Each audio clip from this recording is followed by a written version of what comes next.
Greetings. Welcome to Limitless Alchemy 808. I'm Patience, the floating head.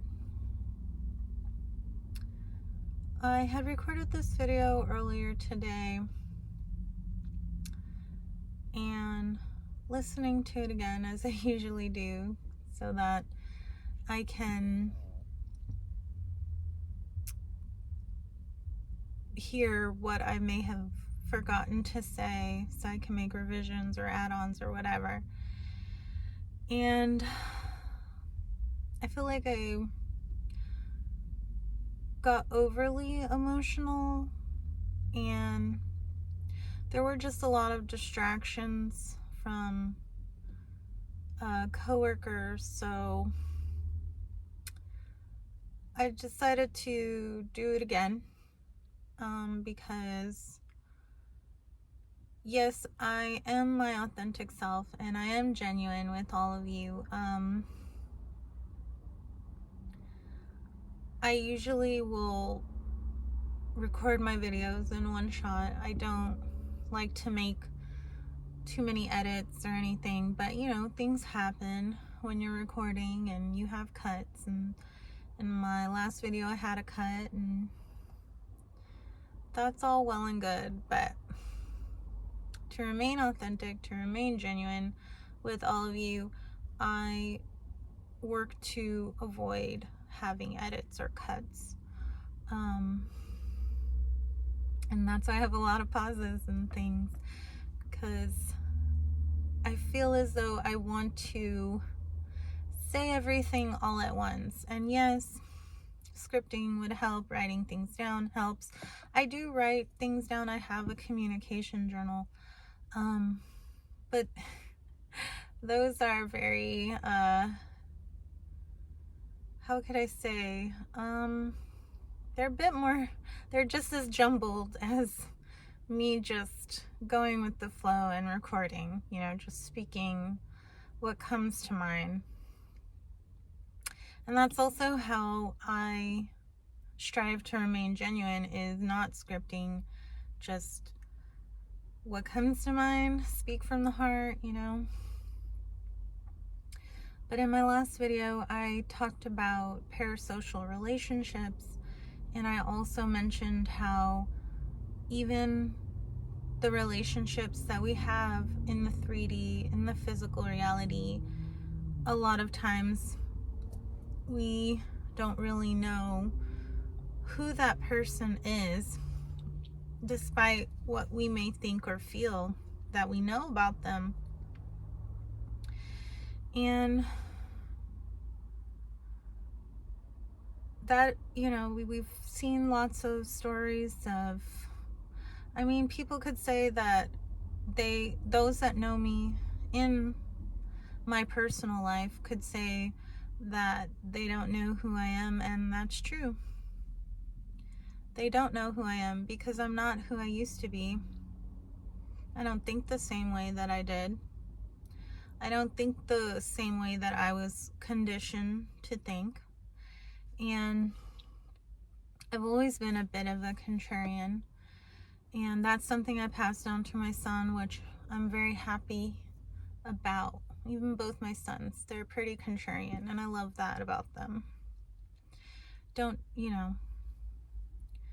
take anything and everything that you see here, or, but anyway, going back to real life or physical relationships, I like to think that with my intuition, I like to feel that with my intuition and my psychic abilities, I'm able to discern how certain people are. I used to call it judge of character, but I'm not here to pass judgment on anybody. It's just when I come in contact with people, I just get certain feelings about them.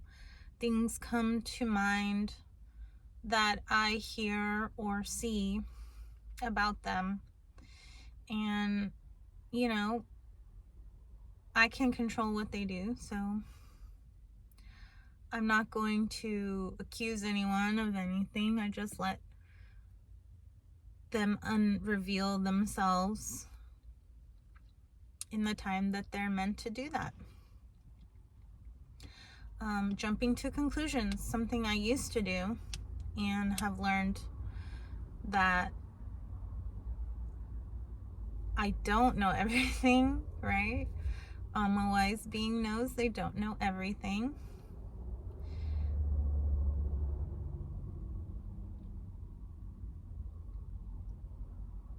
But something that I was thinking about with my last two major romantic relationships, I felt that both of my partners, my former husband and my partner that I met in 2020, I felt that both of them were my soulmate in the time that I met them. Because with my former husband, we met online. It was very serendipitous because he happened to be a friend of another guy, that I was talking to, that was just a friend, and they went to the same school, the same high school, and he messaged me. We met on AOL. He messaged me because back then, in the Oregon Trail days of the internet,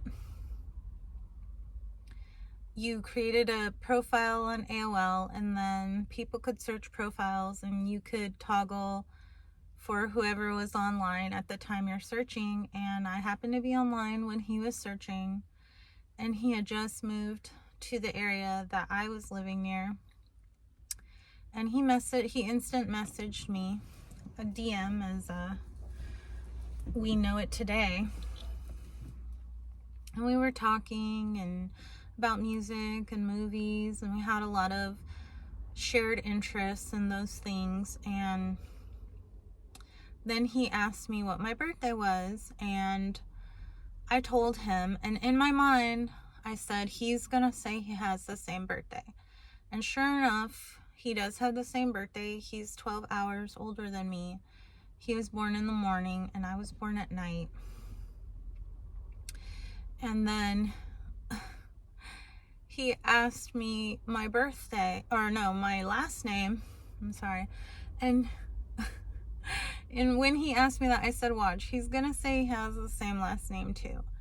And so I told him, very risky for internet, but I told him. He didn't know my address, so I just told him my name. And sure enough, he said, oh, that's my last name too. And it's a very common last name in Mexico. So both our dads are Mexican. And he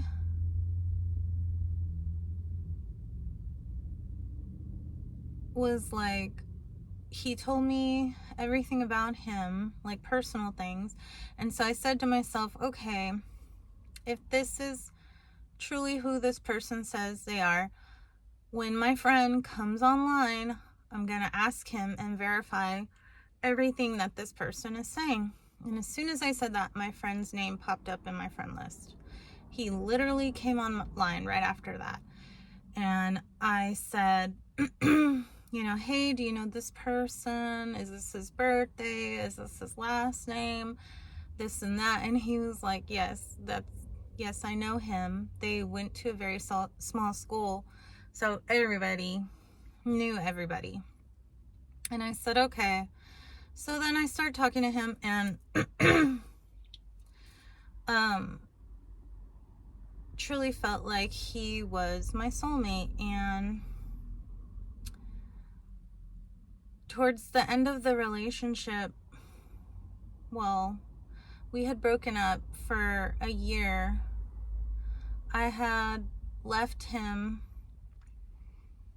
after he had sexually assaulted me, and there were many other red flags in the relationship, and I didn't confront him about the assault. I just left, and that was my trauma response for a really long time. My trauma responses were fawn or flight. So I left, and about a year later, I had seen some signs, unmistakable signs from the universe that were about him, and I ended up reaching back out to him, and we did get back together. I still didn't talk about the things that I had left him about, and I moved in with him and his mom, and started going to college, and during college became pregnant with our first son. And there was one point when our son was about, I think he was like 4 or 5 years old, and his dad had been drinking and was upset that he wasn't gonna go somewhere with his aunt and cousin. They were supposed to go to Laughlin, but it didn't work out, and he wanted to get more soda to keep drinking. So I told him, let me just serve dinner to our son, and I'll go get the soda because you shouldn't be driving. Well, he didn't want to wait, and as he was walking out the door, I said, if you crash the car, I'm going to divorce you. And sure enough, on the way back, he rear-ended someone, and I don't know, the powers that be, he did not get arrested. He did not spend any time in jail. He did not get a DUI. But our car was basically the front end smashed in. So we had no car, and I took my son and went to my birth persons, and I told him I was going to divorce him. But he pleaded his case, and I even had not confronted him about the fact that he had cheated on me when our eldest was born, because at the time I just felt this sense of duty to see everything through, because even though all of my romantic partners have cheated on me, and my gut reaction is to leave, because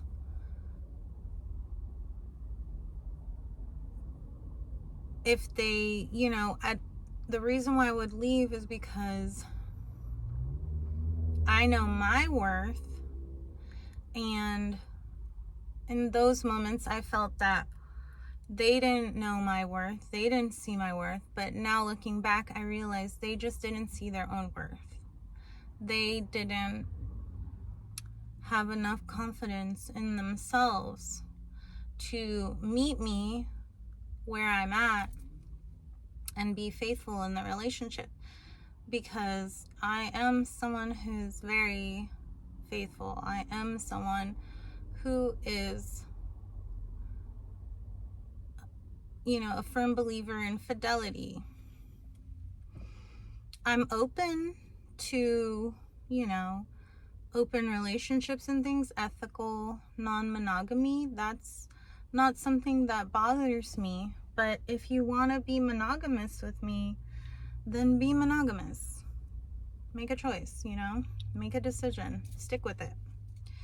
Successful people make decisions quickly and stick to them. So I did end up going back with him, and a few years later, I ended up becoming pregnant with our second son. And something that Bashar advised in a video I was watching not too long ago, he said it doesn't serve, I'm paraphrasing, he said it doesn't serve us to worry or try to define the relationships that we're experiencing in the 3D, because the relationship will soon define itself at the end of the relationship or at the end of your life. And that really gave me a lot of comfort to hear that, because of all the iniquities that occurred in the relationship with my former husband.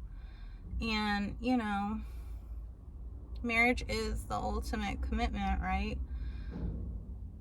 Of all the things that happened, believing that he was my soulmate, and could even say, you know, twin soul, because we had so many synchronicities, and basically we are birthday twins. I soon realized that he was just a high level karmic, and karmics serve to show us what should die away about us so that we may grow, we may expand, we may ascend.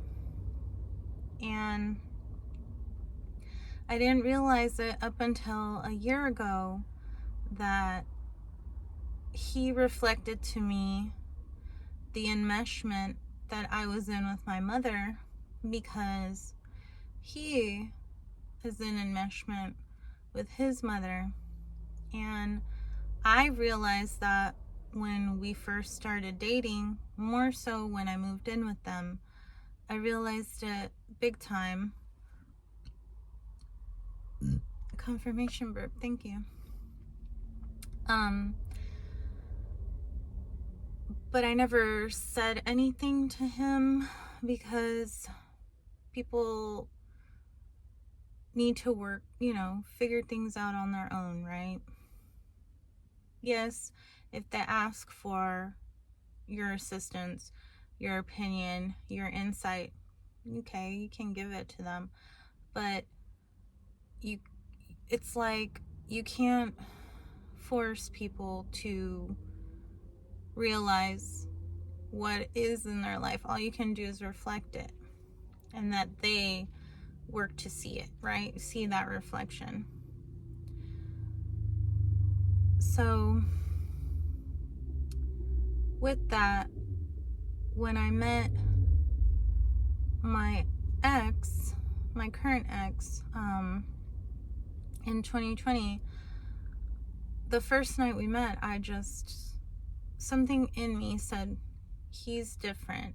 And I said, okay. And so we dated for a few months, and then I asked him to be in a committed relationship with me. And I, like I said, was open to being ethically non-monogamous, but he still cheated on me pretty much throughout our whole relationship. And when speaking with others about twin flame relationships, ours had a lot of hallmarks of the twin flame relationship. He's 10 years younger than me. We have similar heritages where both our mothers are German descent and both our fathers are Mexican descent. And we actually grew up in the desert. We lived in the desert for a period of time around the same time. Not close to each other, but still lived in the same area in the same time. And then I actually went to his college a couple times unknowingly of him. I went on field trips with my eldest son, and we happened to be in the same place at the same time, but did not cross paths then. And we also share a lot of similarities about thought forms and, certain beliefs, but there's a lot that we contrast on. And when I found out that he was cheating, I, again, didn't leave him. I felt that he didn't have the confidence. Like, I kind of had a knowing that he didn't have the confidence to meet me where I'm at. And so I wanted to work with him and help him heal. We did have similar childhoods, but his a little more, I guess, I'm not comparing anything, but like it differed in a way than mine, but still some similarities were there. Like, I could connect with him about that. And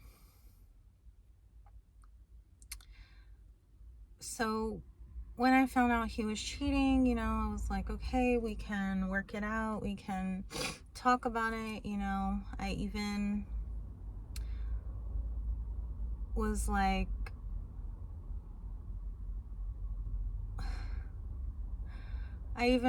oh, maybe we should bring a third person into our relationship. And that didn't work out, thankfully. Because then it just would have made things even more messy. But he never stopped cheating. He said he would. He said he did. But eventually, towards the end of our relationship, I know he was. He denies it. Whatever. It's fine, that it doesn't matter anymore. But what I realized was that I also didn't have confidence in myself. What he reflected back to me as a karmic was my lack of self-confidence, my body image issues, and my lack of self-worth and self-validation. Because I was constantly seeking validation from him in all moments. It was just very codependent. And also with my former husband was also very codependent. And I remember telling my ex at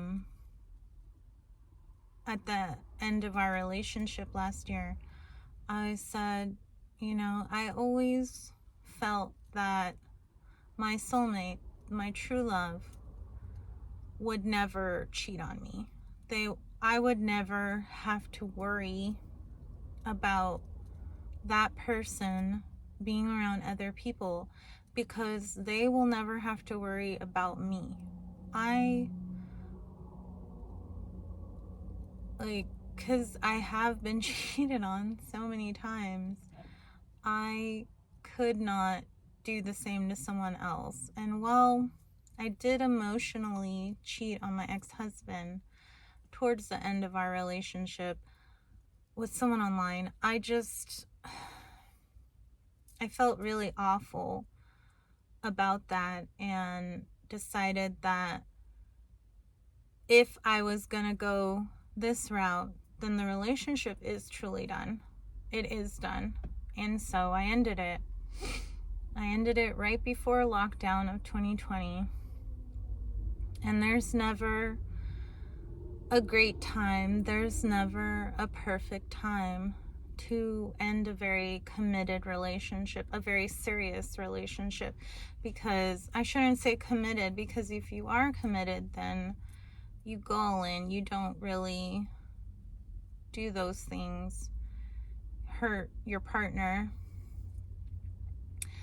But then what I'm also reminded of is that we make soul contracts with each other in the 5D before incarnating or reincarnating. And when we incarnate, it's meant that we forget who we are because we're working back to remembering.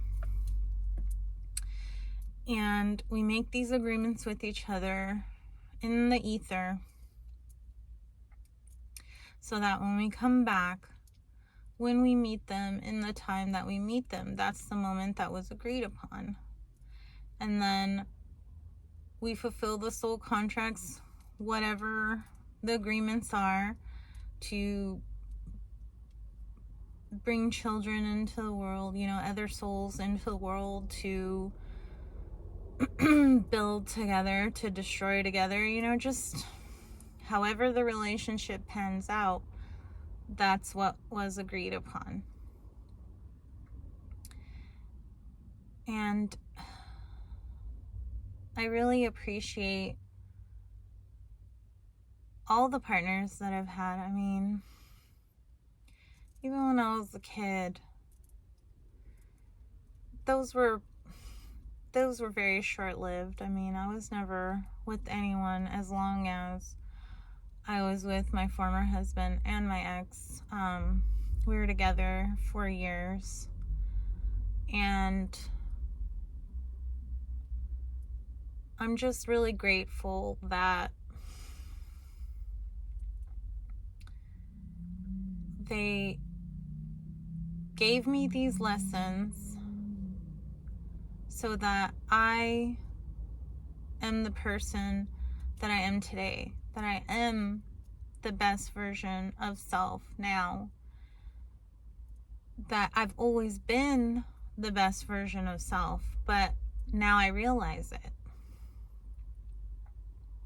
Stepping into that parallel reality. And so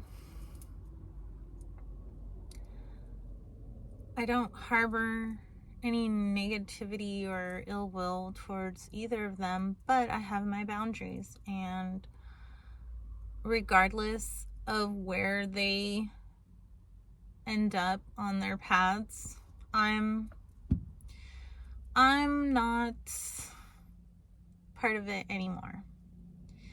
And that's also another thing about fulfilling those soul contracts, especially with karmics. Once you've learned the lessons that you're going to learn from them, you're not going to incarnate with them anymore. That is the final timeline. And I mean, I don't even talk to my own birth person because of all the lessons that I learned through the experiences of incarnating with her. Because not that I would fall into that cycle again, but because she's in denial.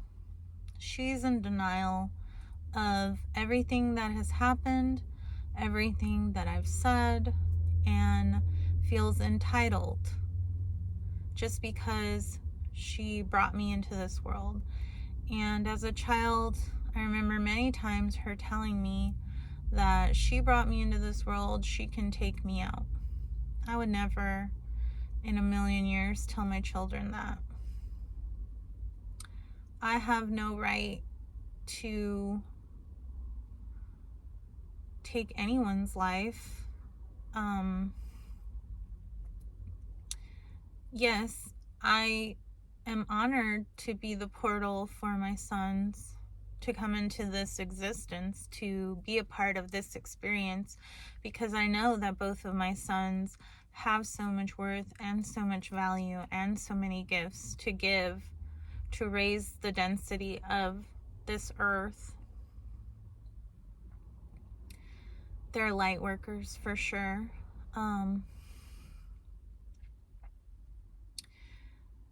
But I also know that, like me, my eldest knows how to balance darkness with light. And darkness is not bad at all. Darkness is not evil.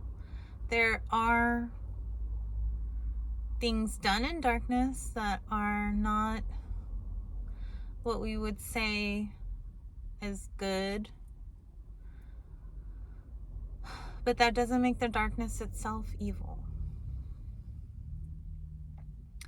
And if you haven't seen my other video, Are You Afraid of the Dark? You should check it out. And if you have, then you know what I'm talking about. But I do appreciate all the lessons that I've learned, because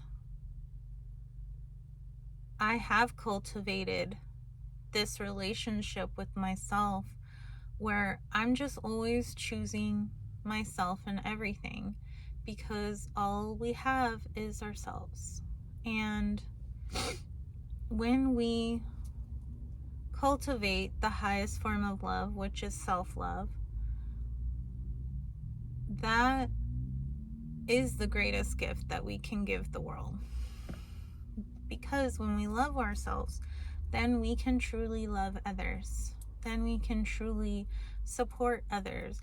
Then we can truly be happy when others succeed, because we know that their wins are our wins. Their losses are our losses. Everything is connected. Everything is shared. There is no separation. We're all hanging out in the 5D in any given moment, going places, doing things, making pacts, making contracts, and that's what soon is reflected in the 3D. Confirmation burp. Thank you, universe.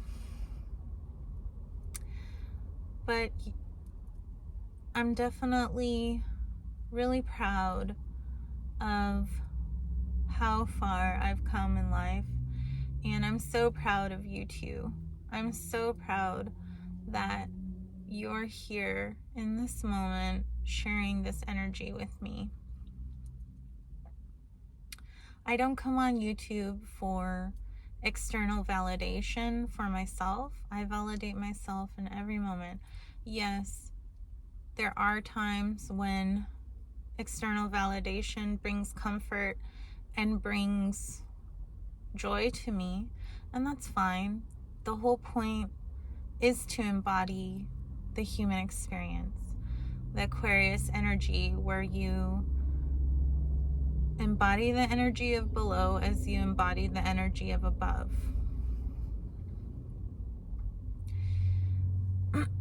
But I come onto YouTube to be external validation for others. That is my service to society, to be a stepping stone, to reflect to you what can change or die away or amplify even, so that you expand, you grow, you ascend, because we're all doing it together. 333 on the timer. 3333. Thank you, universe. So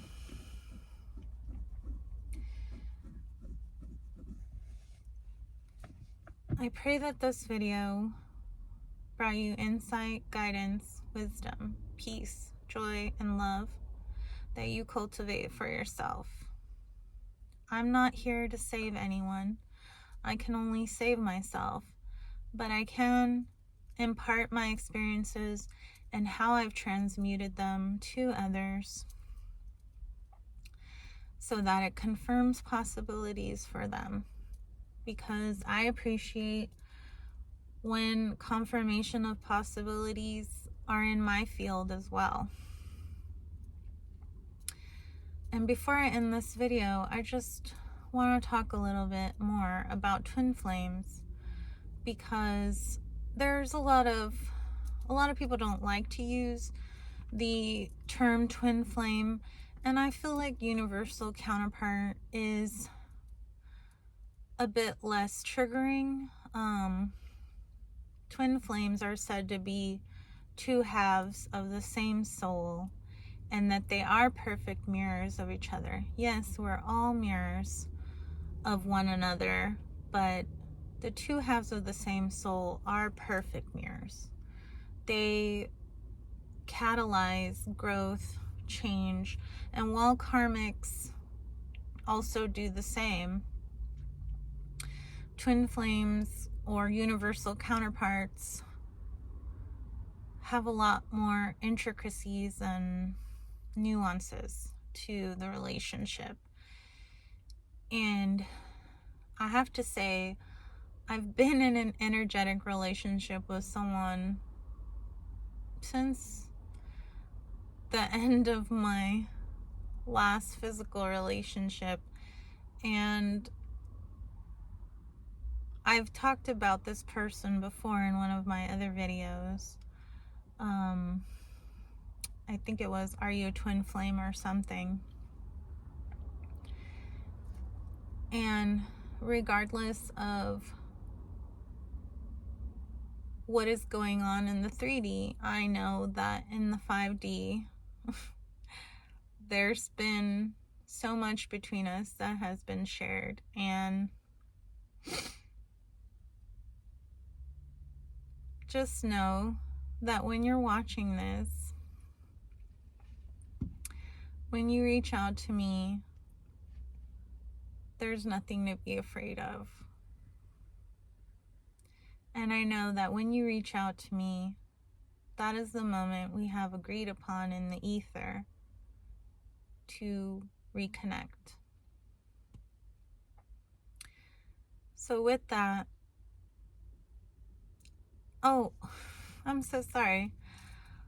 I wanted to talk about one of the greatest relationships that I have in my life is my best friend. I truly feel like he is a platonic soulmate, because even though we had perceived physical separation for about 12 or 13 years, when we reconnected about 3 or 4 years ago, it was like we just picked up where we left off. It was as if we had never been apart. And I'm truly grateful that he's in my life. My best friend is a homosexual man, and even if he wasn't, I'm just not attracted to him in that way. But he is a truly genuine, authentic, loving, compassionate, caring person. He is a great reflection of me. He does amplify a lot of qualities in myself that bring joy and happiness. And he told me last night that he wouldn't have the life that he has now if it wasn't for me. And I just felt so honored in that moment, because I really do feel like he's a brother to me. And I'm so glad that him and his mom have basically adopted me into their family. And that's something I wanted to touch on, is that, family is not always about blood. It's about those who truly care about you, those who truly support you, and those who unconditionally accept you. And I'm just so grateful that I'm able to impart these experiences to all of you, and that you're here sharing these experiences with me. So I'll see you in the next one. I love you so much. Take care. Stay soft, stay sweet, and stay pure.